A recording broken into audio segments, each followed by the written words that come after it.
Hello friends, आपका बहुत बहुत स्वागत है आपके अपने यूट्यूब चैनल जी के फॉर यू पर। आज मैं आपके लिए RRB group D exam analysis 11 दिसंबर 2025 शिफ्ट पर लेकर आया हूं। तो जिन स्टूडेंट के एग्ज़ाम नहीं हुए हैं उनके लिए बहुत ज़्यादा हेल्पफुल होने वाला है। चलिए शुरू करते हैं। चक्रवातों को रोकने के लिए 2030 तक ग्रेट ग्रीन वॉल किस राज्य द्वारा बनाया जाएगा? ठीक है, तो ऑप्शन देखिए, पश्चिम बंगाल, उड़ीसा, आंध्र प्रदेश और तमिलनाडु। ठीक है, तो आपको इस प्रश्न का उत्तर ध्यान रखना है स्टूडेंट्स। क्या होगा? आंध्र प्रदेश। क्या होगा इसका आंसर? आंध्र प्रदेश। तो ग्रेट ग्रीन वॉल कहाँ बनेगी? आंध्र प्रदेश में। और जान लेते चलिए, क्या जान लीजिए, ध्यान सुनिएगा। आंध्र प्रदेश राज्य सरकार ने चक्रवातों और तटीय क्षरण से बचाव के लिए 2030 तक 1053 किलोमीटर लंबी तटरेखा के साथ ग्रेट ग्रीन वॉल बनाने की योजना तैयार की है। चलिए आगे बढ़ते हैं। अगला प्रश्न है, वर्तमान में बाल साहित्य पुरस्कार में कितनी राशि प्रदान की जाती है? तो आपको ध्यान रखना बच्चों, वर्तमान में साहित्य अकादमी द्वारा दिए जाने वाले बाल साहित्य पुरस्कार में 50,000 रुपए की नगद राशि और एक कांस्य पट्टिका प्रदान की जाती है और साथ में प्रशस्ति पत्र और शॉल दिया जाता है। यह पुरस्कार विभिन्न भारतीय भाषाओं में उत्कृष्ट बाल साहित्य कृतियों के लिए दिया जाता है। ठीक है, चलिए आगे बढ़ते हैं। अगला प्रश्न देखिए ध्यान से। BL श्रैम मिसाइल का परीक्षण कहाँ किया गया था? सतीश धवन अंतरिक्ष केंद्र श्रीहरिकोटा, चांदीपुर उड़ीसा, पोखरण परीक्षण स्थल राजस्थान, कारगिल क्षेत्र जम्मू कश्मीर। ध्यान रखिएगा, जब भी किसी मिसाइल का परीक्षण किया जाता है ये सदैव कहाँ किया जाता है? चांदीपुर उड़ीसा में। ध्यान रखेंगे, मिसाइल का परीक्षण कहाँ होता है? चांदीपुर उड़ीसा में। ठीक है, समझ लीजिए। और आगे, BLSRM मिसाइल का परीक्षण मुख्य रूप से उड़ीसा के चांदीपुर स्थित एकीकृत परीक्षण रेंज में किया गया था। चलिए आगे बढ़ते हैं। अगला प्रश्न पढ़ें।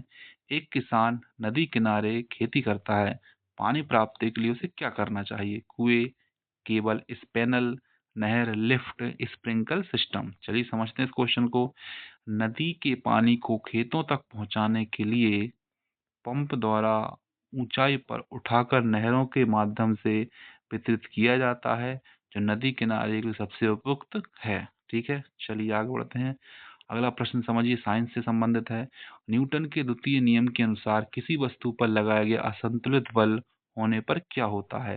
वस्तु स्थिर हो जाती है, वस्तु समान वेग से चलती रहती है, वस्तु में त्वरण उत्पन्न होता है, वस्तु का द्रव्यमान बढ़ जाता है। समझिए ध्यान से। न्यूटन के गति के द्वितीय नियम के अनुसार जब किसी वस्तु पर असंतुलित बल लगाया जाता है तो वस्तु त्वरण उत्पन्न करती है, यानी उसकी गति की अवस्था में परिवर्तन होता है और यह त्वरण बल की दिशा में होता है, जो बल के समानुपाती द्रव्यमान के व्युत्क्रमानुपाती होता है और इसे ही क्या कहा जाता है बच्चों? F बराबर ma कहा जाता है। ठीक है, चलिए।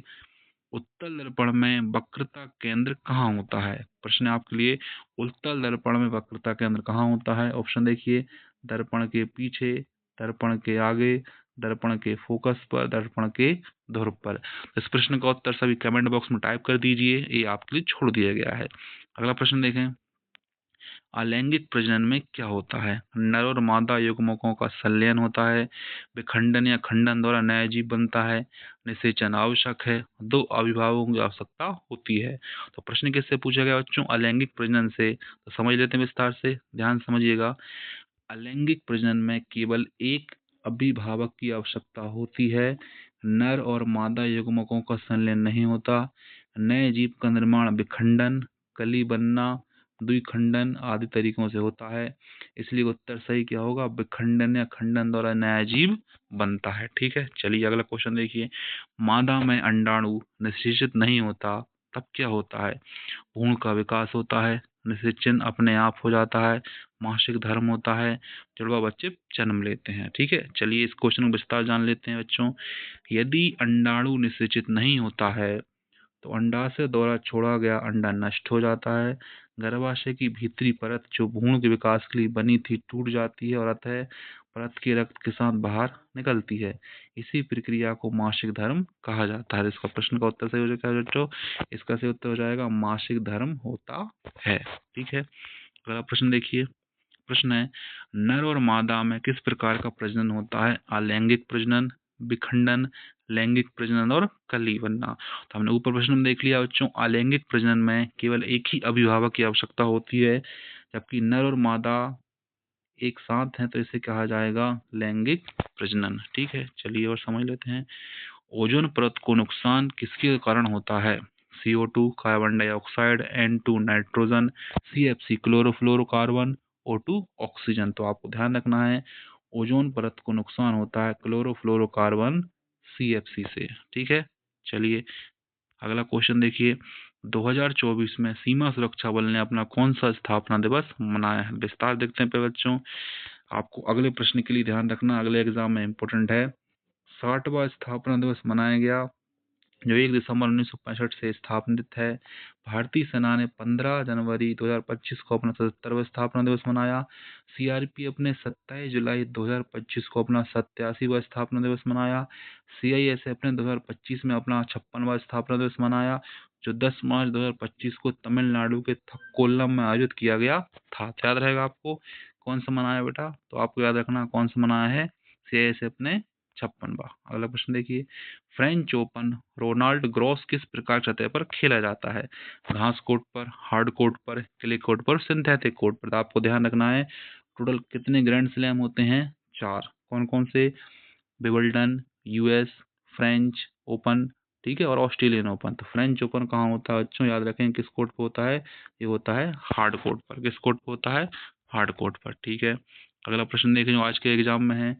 UNFCCC का फुल फॉर्म क्या है? तो आपको ध्यान रखना है United nation network convention on climate change. ठीक है, नेक्स्ट प्रश्न देखें। बेंगलुरु अंतर्राष्ट्रीय फिल्म महोत्सव 2025 में किसे लाइफ टाइम अचीवमेंट अवार्ड दिया गया है? ऑप्शन देखें। अमिताभ बच्चन, शाहरुख खान, शबाना आजमी और विशाल भारद्वाज। तो आपको ध्यान रखना है इस प्रश्न का सही उत्तर क्या हो जाएगा?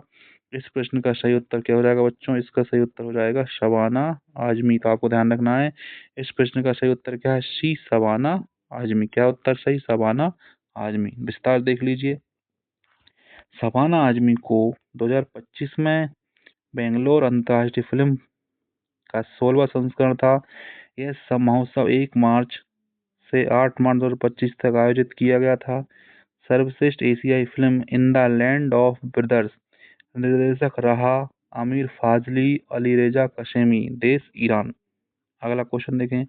न्यूरॉन के मुख्य भाग कौन से होते हैं? केवल सेल बॉडी और axon, cell body dendroid axon, cell body dendroid axon, axon और टर्मिनल। इस क्वेश्चन को हम विस्तार जानते हैं बच्चों क्योंकि एग्जाम के लिए मोस्ट इंपोर्टेंट है। ध्यान समझिएगा एनालिसिस को। एक न्यूरॉन तंत्रिका तंत्र की मूल इकाई है। इसके कुल कितने भाग होते हैं? 4। एग्जाम पूछे न्यूरॉन तंत्र की मूल इकाई है, इसके कुल कितने भाग होते हैं? 4। पहला भाग सेल बॉडी, यह न्यूक्लियस होता है और यह न्यूरॉन के कार्यों को नियंत्रित करता है। डेंड्रॉइड, ये संकेतों को प्राप्त करते हैं और सेल बॉडी तक पहुंचाते हैं। एक्सॉन, ये संकेतों को सेल बॉडी से दूर अन्य न्यूरॉन्स या मांसपेशियों तक ले जाता है। एक्सॉन टर्मिनल, यहाँ से संकेत अगले न्यूरॉन को भेजे जाते हैं। ठीक है, स्क्रीनशॉट ले लीजिए, मोस्ट इंपोर्टेंट है। आगे बढ़ते हैं, चलिए अगला प्रश्न है। जब CO2 कैल्शियम हाइड्रोक्साइड के साथ अभिक्रिया करता है तो कौन सा रसायन बनता है? Calcium oxide, calcium bicarbonate, calcium carbonate, calcium chloride. ठीक है, चलिए समझते हैं। जब कार्बन डाइऑक्साइड को कैल्शियम हाइड्रोक्साइड, जिसे चूने का पानी भी कहा जाता है, में पास किया जाता है तो एक सफेद अवक्षेप बनता है। इस अवक्षेप कैल्शियम कार्बोनेट होता है। क्या याद रहेगा बच्चों? क्या होगा इसका आंसर? इस प्रश्न का आंसर क्या होगा? Calcium carbonate. याद रहेगा इस प्रश्न का सही उत्तर क्या हो जाएगा? Calcium carbonate. क्या हो जाएगा? Calcium carbonate. ठीक है, चलिए आगे बढ़ते हैं। अगला प्रश्न देखें। तरंग की चाल का सूत्र क्या है? Speed is equal to frequency plus wavelength, speed is equal to wavelength plus frequency, speed is equal to frequency into wavelength, speed is equal to frequency minus wavelength. चलिए विस्तार देखते हैं पहले बच्चों। तरंग की चाल दो मुख्य कारकों पर निर्भर करती है। आवृत्ति, 1 सेकंड में किसी बिंदु से गुजरने वाली तरंगों की संख्या, तरंग दैर्ध्य, तो क्रमगत शिखरों व गर्तों के बीच की दूरी। तो इसका आंसर क्या होगा बेटा? इसका आंसर आपको ध्यान रखना है, इसका आंसर क्या होगा? C, speed is equal to frequency into wavelength. ठीक है, चलिए आगे बढ़ते हैं। अगला प्रश्न आपके सामने है। जब प्रतिरोधों को श्रृंखला क्रम में संयोजित किया जाता है तो निम्नलिखित में से क्या स्थिर रहती है? तो आपको ध्यान रखना बच्चों, क्या स्थिर रहेगी? धारा। ठीक है, और जब सबको प्रतिरोधों को संयोजन में किया जाएगा तो क्या स्थिर रहेगा? वोल्टेज। ठीक है, याद रहेगा। जब प्रतिरोधों को पैरेलल में जोड़ा जाता है तो वोल्टेज या विभवांतर समान रहता है। ठीक है, आगे बढ़िए। त्वचा किस प्रकार की उपकला ऊतक एपिथेलियल टिश्यू से बनी है? ऑप्शन देखिए, सरल उपकला ऊतक, घनाभ उपकला ऊतक, स्तंभकार उपकला ऊतक, स्त्रीकृत स्क्वैमस उपकला ऊतक। तो आपको ध्यान रखना बच्चों, त्वचा किस प्रकार के उपकला ऊतक से बनी है? स्त्रीकृत स्पैकस उपकला ऊतक। ठीक है, और विस्तार देखते चलिए। त्वचा शरीर की बाहरी सुरक्षात्मक परत है और ये कई परतों वाले उपकला ऊतक से बनी है। इसे स्त्रीकृत स्पैकस उपकला ऊतक कहा जाता है। ठीक है, चलिए आगे बढ़ते हैं। अगला प्रश्न आपके सामने है, निम्न में से कौन सा क्लोरीन का इलेक्ट्रॉनिक विन्यास है? ठीक है, तो आपको बहुत अच्छे से पीरियोडिक टेबल के कम से कम 20 तक याद करने होंगे, क्या? Atomic number. ठीक है, चलिए ध्यान समझिए। क्लोरीन का एटॉमिक परमाणु संख्या कितना है? 17। इलेक्ट्रॉन को कक्षाओं में इस प्रकार भरा जाता है, ये भी समझ लीजिए। के सेल में 2 इलेक्ट्रॉन, एल सेल में 8, एम सेल में कितने होते हैं इसके? 7। तो नाम क्या है इसका? क्लोरीन 17। निम्न में से कौन सा एक आणविक यौगिक है? NaCl, H2O, CaO, MgCl2। ठीक है, चलिए विस्तार समझते हैं। H2 एक आणविक यौगिक है, यह कोवैलेंट बॉन्ड द्वारा बना होता है। आपको ध्यान रखना बच्चों, H2 एक कैसा यौगिक है? आणविक यौगिक है। ये कौन से बॉन्ड से बना होता है? कोवैलेंट बॉन्ड से बना होता है। इनमें हाइड्रोजन और ऑक्सीजन परमाणु इलेक्ट्रॉन साझा करके एक स्थिर अणु बनाते हैं। मॉलिक्यूलर कंपाउंड वे होते हैं जिनमें परमाणु इलेक्ट्रॉन को साझा करके बंधन बनाते हैं। ध्यान रहेगा बच्चों, H2 एक कैसा यौगिक है? आणविक। और कौन सा बॉन्ड है इसमें? कोवैलेंट बॉन्ड है। ठीक है, आगे बढ़ते हैं, पढ़ें ध्यान से। 2025 के अंतर्राष्ट्रीय लोकतंत्र दिवस का विषय क्या है? From voice to action, achieving gender equality action by action, democracy under strain, my vote my right. चलिए विस्तार देखते हैं पहले। तो आपको सबसे पहले बच्चों ध्यान रखना होगा, अंतर्राष्ट्रीय लोकतंत्र दिवस कब मनाया जाता है? 15 सितंबर को मनाया जाता है। और इसका आधिकारिक विषय क्या था? Achieving gender equality action by action. इसका अर्थ है कि लैंगिक समानता को प्राप्त करना कदम दर कदम। यह विषय लोकतांत्रिक प्रक्रियाओं में लैंगिक समानता, प्रतिनिधित्व और समावेशन को मजबूत करने पर केंद्रित है। ठीक है, आगे देखिए। वोल्ट मीटर निम्नलिखित में से किस मात्रा को मापता है? विद्युत धारा, विद्युत प्रतिरोध, विभवांतर और विद्युत शक्ति। तो आपको ध्यान रखना बच्चों, विद्युत धारा मापता है अमीटर। क्या मापता है? अमीटर। तो आपका वोल्ट मीटर क्या मापेगा? विभवांतर। क्या मापेगा बच्चों? तो आपको ध्यान रखना है, वोल्ट मीटर का उपयोग किसी परिपथ के दो बिंदुओं के बीच विभवांतर मापने के लिए किया जाता है। इसे हमेशा समांतर क्रम में जोड़ा जाता है। याद रखिएगा, किस क्रम में जोड़ा जाता है? इसे समांतर क्रम में। और अमीटर हमेशा जोड़ा जाता है सीरीज क्रम में, श्रेणी क्रम में। ठीक है, चलिए अगला क्वेश्चन देखते हैं। ए और बी दो तार हैं जिनकी समान लंबाई है, लेकिन ए का अनुप्रस्थ काट का क्षेत्रफल बी की तुलना में दोगुना है। तो ए और बी तारों के प्रतिरोध का अनुपात क्या होगा? तो ये प्रश्न आपके लिए छोड़ रहा हूँ, इसका आंसर आप कमेंट बॉक्स में टाइप कर दीजिए। ठीक है, अगला प्रश्न आपके सामने है, स्पोर्ट्स एसेस अवार्ड 2025 में निम्नलिखित में से भारत की कौन सी खेल टीम को सम्मानित किया गया है? भारतीय पुरुष हॉकी टीम, भारतीय पुरुष और महिला शतरंज टीम, भारतीय महिला क्रिकेट टीम, भारतीय पुरुष फुटबॉल टीम। ठीक है, क्लियर है। चलो इसका विस्तार देखते हैं, ध्यान समझना। स्पोर्ट स्टार एक्सेस अवार्ड 2025 में भारतीय पुरुष और महिला शतरंज टीम को यह पुरस्कार दिया गया है। 2025 स्पोर्ट स्टार एक्सेस अवार्ड का आयोजन मुंबई के ताज होटल में किया गया था। ठीक है, याद रखिएगा। अगला प्रश्न देखें, किसी ग्रह का द्रव्यमान त्रिज्या, तो उस ग्रह पर गुरुत्वीय त्वरण का सूत्र क्या होगा? बच्चों आपको ध्यान से फॉर्मूले को माइंड में सेट कर लेना है। फॉर्मूला क्या होगा? G = G × M/R²। ठीक है, चलिए आगे बढ़ते हैं। अगला प्रश्न है, मूल वफ़्त अधिनियम कब लागू किया गया था? 1923, 1935, 1954, 1995। समझिए विस्तार से, इंपॉर्टेंट है, चर्चा में रहा है। तो मूल वफ़्त अधिनियम 1923 में लागू किया गया था। इस अधिनियम का उद्देश्य वक्फ संपत्तियों के बेहतर प्रबंधन और उचित खातों के रखरखाव को सुनिश्चित करना था। वक्फ अधिनियम 1955 की धारा 9 और 14 में संशोधन किया जाएगा ताकि वक्फ बोर्ड की संरचना और कार्य प्रणाली को संशोधित किया जा सके, जिसमें महिला प्रतिनिधियों को शामिल किया जाना भी शामिल है। तो याद रहेगा 1923। ठीक है, आगे देखिएगा। 8 अगस्त 2024 को भारतीय लोकसभा में पेश वक्फ संशोधन विधेयक 2025 का उद्देश्य निम्नलिखित में से किस अधिनियम को निरस्त करना है? तो वक्फ संशोधन विधेयक 2025 8 अगस्त 2024 को भारतीय लोकसभा में पेश किया गया था। विधेयक का उद्देश्य मुसलमान वक्फ अधिनियम 1923 को निरस्त करना है। वक्फ संशोधन विधेयक 2024 का प्रस्तावित नाम एकीकृत वक्फ प्रबंधन सशक्तिकरण दक्षता विकास अधिनियम 1995 है। ठीक है, चलिए आगे बढ़ते हैं। निम्नलिखित में से किस देश ने पहला एआई सैटेलाइट लॉन्च किया है? संयुक्त राज्य अमेरिका, चीन, भारत और रशिया। ध्यान समझिए इस क्वेश्चन को, ध्यान समझें। पहला बड़े पैमाने पर AI artificial intelligence model earth observation satellite चीन में हांगकांग के एक यूनिवर्सिटी में लॉन्च किया गया है। तो इस प्रश्न का सही उत्तर क्या हो जाएगा बच्चों? बी आंसर, यानी कि चाइना। ठीक है, चलिए आगे बढ़ते हैं। इस उपग्रह का नाम Hong Kong youth science and technology innovation satellite है। इसे सितंबर 2024 के अंत में एडीडी स्पेस नामक कंपनी से लॉन्च किया गया था। ठीक है, आगे बढ़ते हैं। उत्तल दर्पण में निम्नलिखित में से कौन सी राशि धनात्मक होती है? फोकस, वक्रता केंद्र, दोनों फोकस और वक्रता केंद्र, ना तो फोकस ना तो वक्रता केंद्र। ठीक है, विस्तार से देख लीजिए। तो ये प्रश्न भी आपके लिए छोड़ा जाता है। इस प्रश्न का उत्तर भी आप कमेंट बॉक्स में टाइप करेंगे। ठीक है, और आपको प्रकाश लाइट चैप्टर अच्छे से पढ़कर जाना होगा। ठीक है, चलिए पढ़ते हैं अगला क्वेश्चन।